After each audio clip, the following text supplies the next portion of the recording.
So a tricky thing to do on a tumbler, especially since it's round, is wispies and blends and such. So I'm going to mess with that today.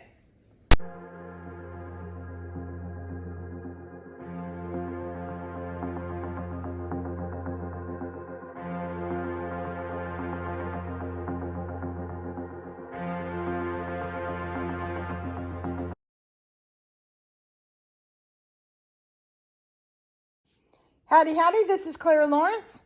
Okay, so using alcohol ink works really well on slick surfaces like tumblers, etc. However, because of the cylindrical shape of it, it's hard to control. And if you're trying to create wispies, it's even harder because it wants to run down the sides and such. So I found a way that makes it fairly easy, and that's just me playing with it. I haven't been looking around on videos or anything like that. But a way that works out well for me to create wispies. So that's what I'm going to set up to do right now. But those of you who haven't seen any of my alcohol ink videos, I wanted to share with you a little bit more info. So I just picked out two colors here. I'm keeping it fairly simple. I've got a nice teal color stream, and then a neutral color, and I believe this is Pebble. Yep, Pebble. And what I've done is I've got a paper plate here, and this is one of those coated paper plates. And I've just got a couple drops of each of the colors here. I've got a little bit of alcohol in a cup and a couple brushes. Don't use your best brushes because, you know, alcohol is a little rough on brushes.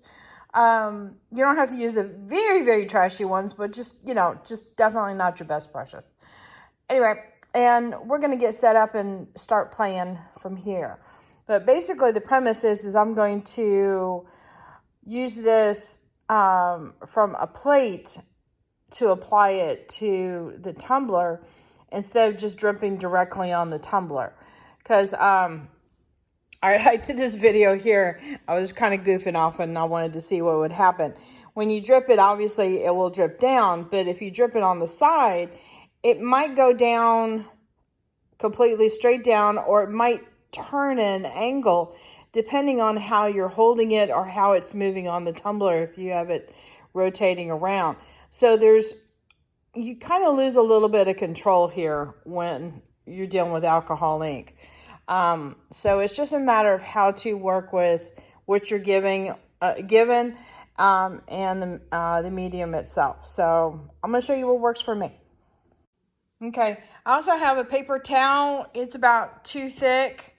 Set it aside just to make sure that I have something handy for wiping off the brush occasionally. If you want to keep your brush clean, what you can do is, even though you're picking up the dyes, you apply it, kind of brush it off a little bit, pick up a little bit of alcohol just by tapping it, bringing it over and letting it stay there. You'll notice it's still picking up some ink that I do have on here. It takes a while, but let me show you this. So when I tap into there, you know I've got green on there, and I bring it over and I just leave it on the paper towel, it pulls the green out like so. So as long as I'm not keeping the brush in the alcohol very long, it pulls it up like a sponge, but yet the paper towel will pull the ink out. So that's one way of, for one thing, not getting your alcohol too dirty, and you can keep on reapplying and using your alcohol, but also trying to keep your brush clean if it's an important thing for you, not to contaminate, you know, the colors between each other. Of course, they just look like two little black dots, but they're not. The other thing is I have a little dryer. It's just a hand dryer or a travel dryer, to be honest with you. And I usually use the low setting. But when I go to dilute the area, because it's round, that inks or that alcohol is going to want to travel real quick. I'll go dilute it, put my brush down quickly, grab my dryer, come over, dry it down. Nice sound effects. Hey, I spared no expense. Dry it down real fast, so that way it seals it in place before I move to another location. So I wanted to talk that through before I got started on that. So, all right, let's get started. Okay, so I got a small brush primarily so that I can put in color without applying a whole bunch. And I'm just going to apply a couple of rows of color in here, and just to get color in position for now. Maybe a little bit up here. All right, now I got my gray, and I just went ahead and dipped it in. Actually, I'm thinking twice about it. So I'm gonna dip it in the alcohol real quick, wipe it off on the paper towel. It's gonna pull the color out, and then I can pick up some of my gray and pull it in here.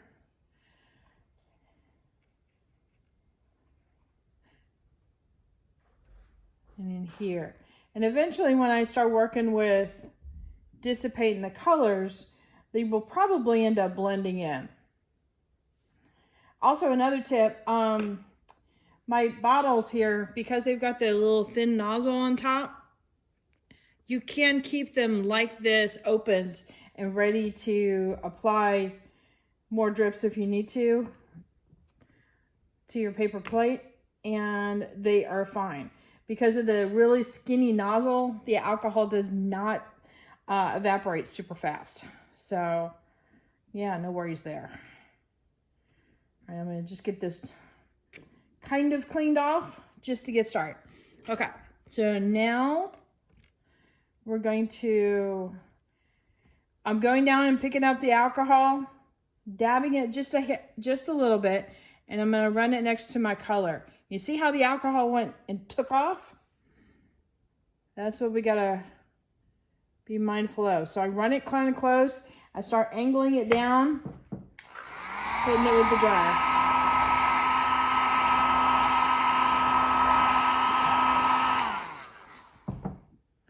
And it will shoot off in different directions like that. But you see, you do start to get little wispies. And I just wanted to show a little bit of this. So I'm going to apply a little bit more color. I'm getting a little bit more aggressive with it.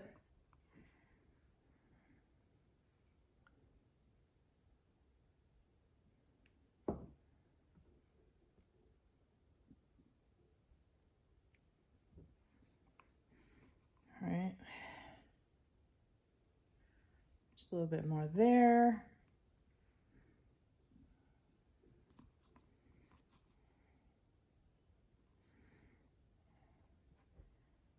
Wipe it off real quick.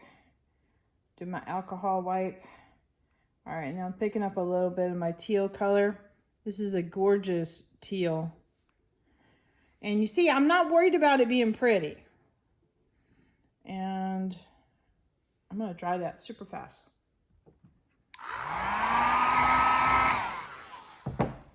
The reason for that is because this is, again, cylindrical item, and it could take off. And I don't want it to take off unless I'm ready for it.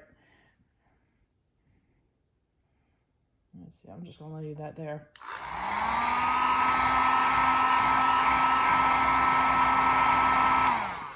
And because these guys get reactivated with the alcohol, you kind of sort of have control over it a little bit.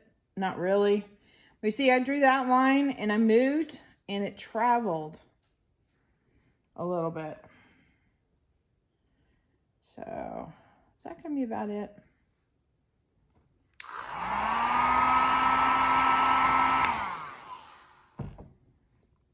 Let's do a little bit more over here. Okay.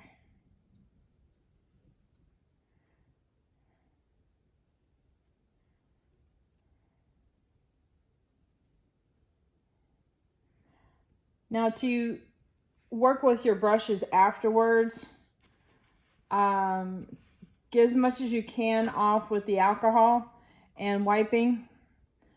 And then when you think you've gotten all your color off, wash your brushes in water with a little bit of like hand soap and water, or even Dawn. All right, angling it down a little bit. Sometimes you can encourage it to go back, reactivate, bring it down. And if it's going somewhere you don't like it, just hit it with your brush. Don't worry about that, because that is super diluted. So we're just going to hit that with a little bit of alcohol. In fact, I can even go all the way down to here.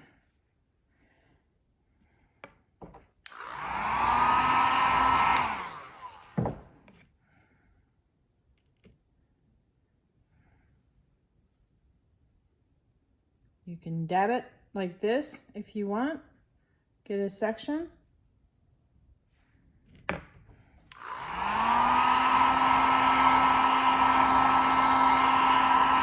Keep moving, because you will get some stragglers. It is inevitable. I still got some on my brush, so I'm just going to dab.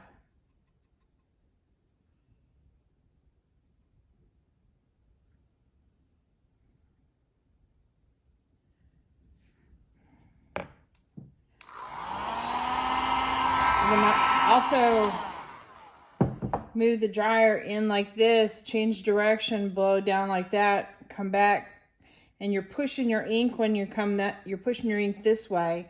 When you go the other direction, you're pushing your ink down that direction.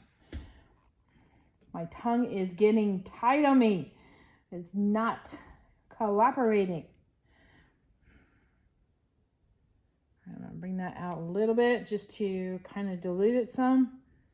And you can also brush off the alcohol if it's running away, like such.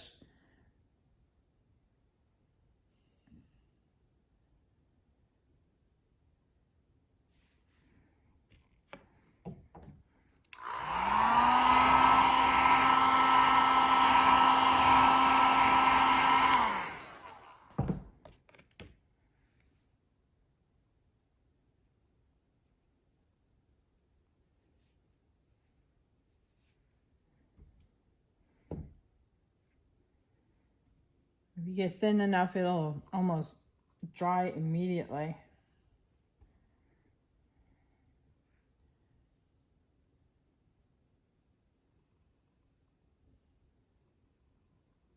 Kind of move my lines a little bit this way. Get them to kind of connect here.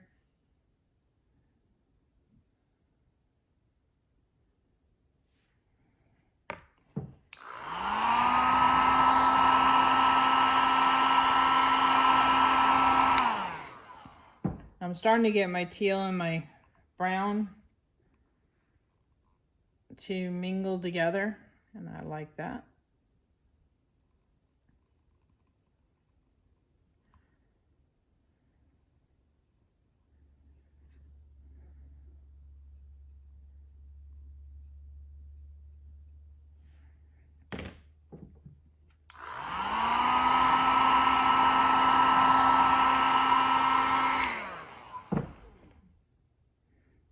Clean my brush a little bit.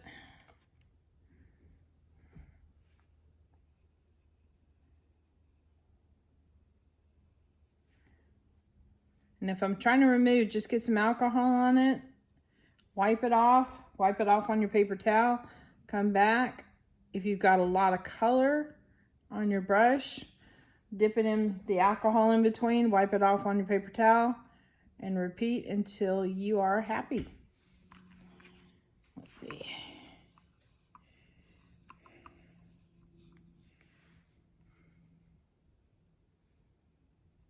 It's better to do it in the direction where you can actually see what's going on.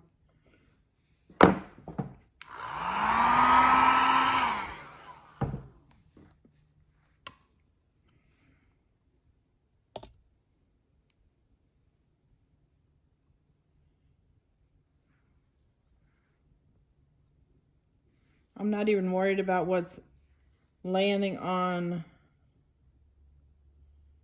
the stainless steel right now, because I can clean it up afterwards really easy. I just picked up a little bit more of the gray and I'm just applying it in here.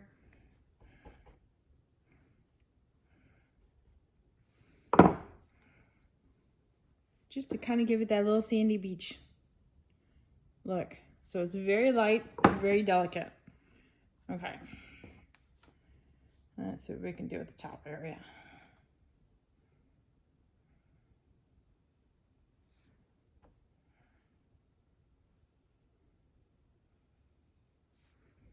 Just mainly moving this around until I get it how I want it, and I'm happy with it.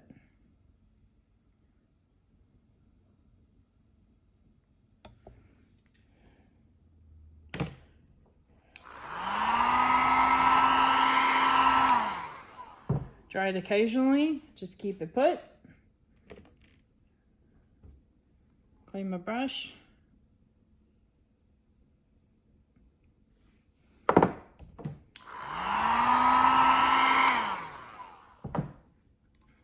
I find the whiter brushes seem to help out with getting a nice blend going to a clear or a white area.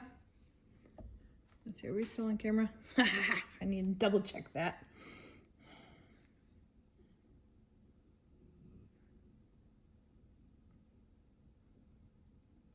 Go pick up a little bit of color, kind of bring it down.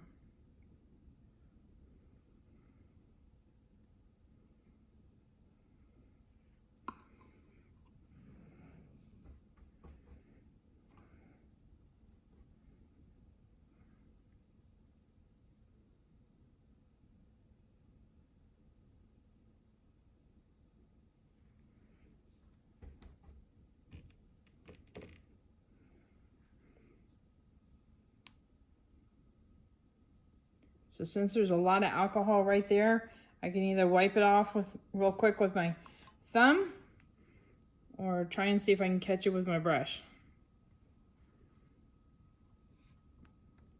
And I'm just gonna work with it right now. Move that around.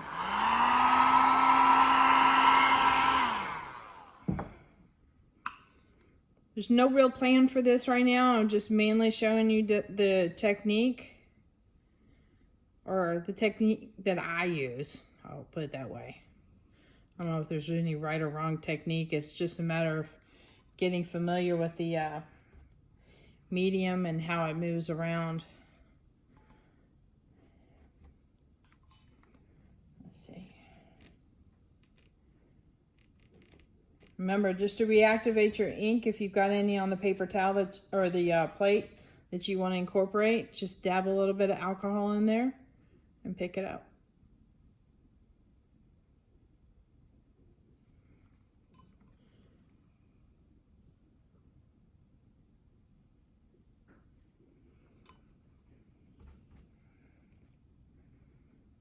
All right, let's get this a little bit more wispy.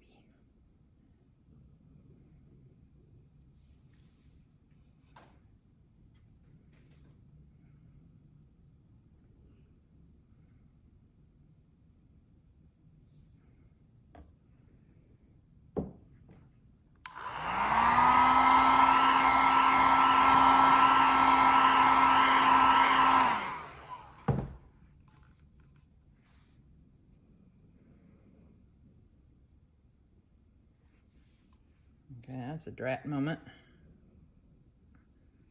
Just work with it, keep it going around.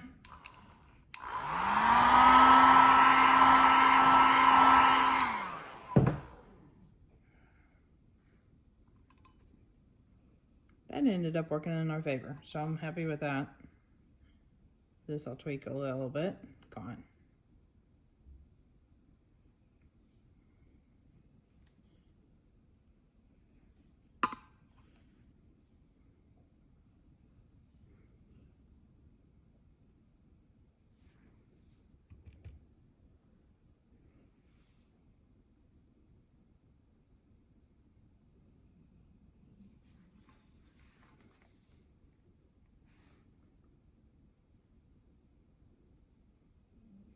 I'll try and put a little gravity on this and get some alcohol up there to reactivate the underside.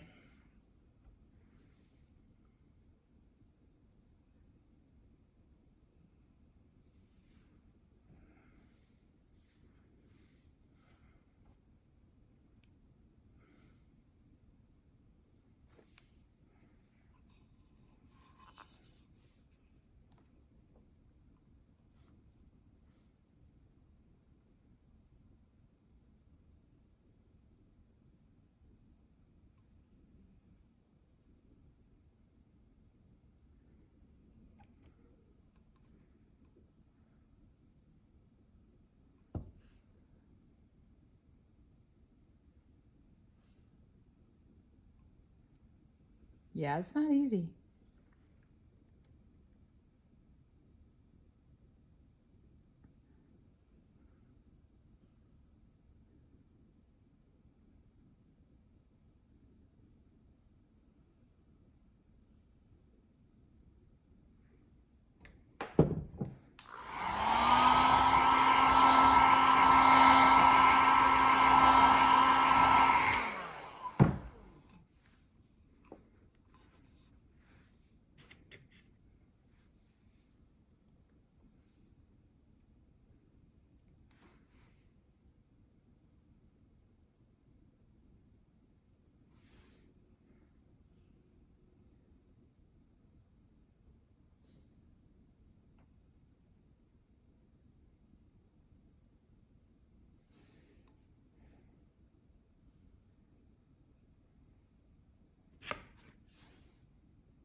You can just go in and clean up what you don't like. Even change the line shapes around.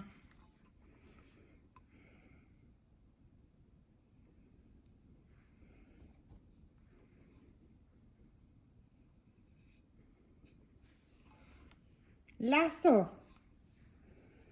All right, so I'm gonna put this into fast forward mode and keep on playing and show you what I end up with.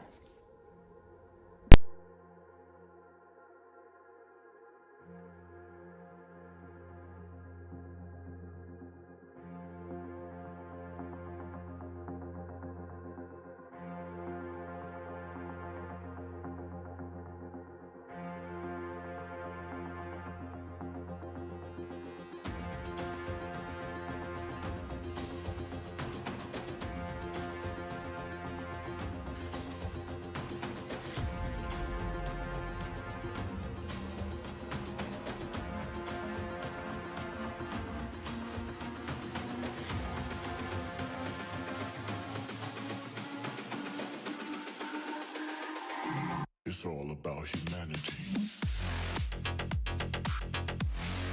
Here's the end result. I wanted something very light, very delicate, watercolory-like look to it, and more of an upright position here. Let me zoom in on this.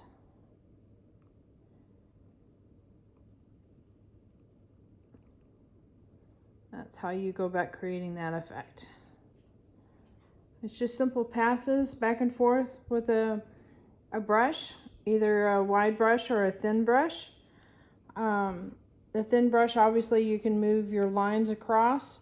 The wider brush, you can get a lot more of a wider range of the lighter tones. And you can keep tweaking this out to your heart's content. You can have it really dark and fade to a very light pattern if you wanted to, vice versa, or just keep it very delicate. You could do the same kind of thing with maybe brighter tones or darker tones. Metallics may be a little bit hard to, because some of the metallics don't move after you've laid them out. Some of them will move. So it just depends on which ones you use. All right. I think it's a wrap. There we go.